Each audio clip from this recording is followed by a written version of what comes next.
بسم اللہ الرحمن الرحیم۔ عبدالاحد صاحب ان کا سوال ہے، مفتی صاحب کیا یہ ضروری ہے کہ شادی کے بعد شوہر اپنی بیوی کو الگ گھر دے؟ میں حضرت کسی حال میں اپنی بیوی کو الگ گھر نہیں دے سکتا، چاہے وہ کچھ بھی کرے۔ ایسا لگتا ہے کہ آپ الگ کے مفہوم کو نہیں سمجھے اور بیوی کے حقوق کو بھی نہیں سمجھے، ورنہ اس طرح آپ چیلنج نہ کرتے۔ اور یہ کہ بیوی سے آپ کو اس قدر تعلق نہیں ہے کہ وہ ٹھیک ہے جانا چاہے تو چلی جائے، گھر چھوڑ کر کے چھٹکارا لینا چاہتے لے لیں، ہم سے کیا لینا دینا، ہمارا گھر نہیں دیں گے۔ انسان کو اصل میں حدود کی رعایت کرنا چاہیے، بیلنس قائم کرنا بہت ضروری ہوتا ہے۔ پہلے تو آپ یہ سمجھیں کہ الگ کا مطلب کیا ہوتا ہے۔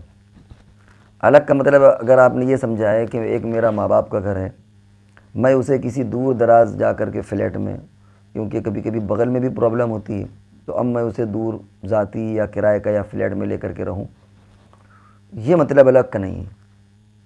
یہ اگر آپ کہہ سکتے ہیں کہ میں ایسا نہیں کر سکتا تو آپ ٹھیک ہے، کوئی حرج نہیں، ایسا کہہ سکتے ہیں۔ الگ کا مطلب صرف یہ ہوتا ہے کہ بیوی کی پرائیویسی کو آپ ریزرو کریں، آپ اسے محفوظ رکھیں، اس کو سمجھیں۔ اگر آپ کا بڑا گھر ہے تو کم سے کم اس کا ایک ایسا حجرہ ہو جس میں وہ تنہا رہے، اس میں کسی کی انٹری بغیر اس کی اجازت کے نہ ہو، چاہے وہ ماں ہو، آپ کی ماں ہو یا باپ ہو، یعنی ساس سسر ہو، دیور ہو، کوئی بھی ہو، وہ اس کی پرائیویسی ہونا چاہیے۔ اسی طریقے سے پاخانہ پیشاب کی پرائیویسی، کچن کی پرائیویسی، یہ اس کو آپ پرائیویسی پرووائڈ کر دیں، چاہے بڑے گھر میں آپ کسی کونے میں رکھ دیں۔ یہ اصل میں الگ کا مطلب، کیونکہ یہ اس کی ذاتی ضرورت ہے۔ ہر انسان کا ایک مزاج ہوتا ہے، کسی کا مزاج کسی کے ساتھ میل نہیں کھاتا تو پھر جھگڑے پیدا ہوں گے۔ تو یہ الگ رہنے کا حاشا کر اللہ یہ مطلب نہیں ہے کہ الگ مکان لے کر کے اس کو کہیں رکھا جائے۔ اس میں کبھی تو ایسا ہوتا ہے کہ آدمی کے اندر اتنی استطاعت نہیں ہوتی کہ وہ دوسرا مکان لے، کرائے کا یا ذاتی یا کوئی فلیٹ لے، اس کے اندر اتنا پیسہ نہیں ہے۔ اور کبھی ایسا ہوتا ہے کہ والدین ضعیف ہوتے ہیں۔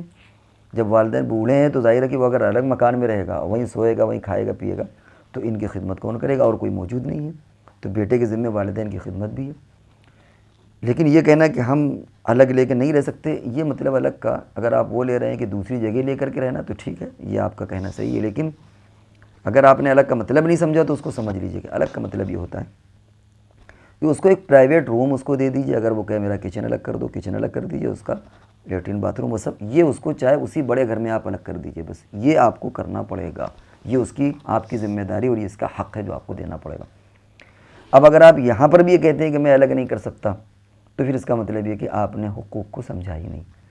جو بیوی کے حقوق ہوتے ہیں اور جو شریعت کے نشے و فرات ہیں، جو شریعت نے حقوق اس کو دیے، وہ آپ نہیں سمجھے۔ ہاں، اور اگر آپ نے یہ مطلب ہے کہ میں دور دراز نہیں رکھوں گا، تو آپ کو جائز ہے یہ۔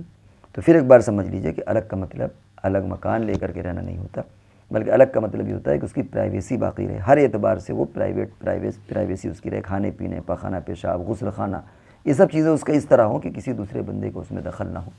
یہ بہرحال اس کا ایک حق ہوتا ہے۔ تو ہمیں امید ہے کہ آپ کا یہ سوال جو آپ نے کیا ہے، آپ کو تشفی بخش جواب مل گیا ہوگا۔ پھر بھی اگر کوئی بات رہ گئی ہو تو دوبارہ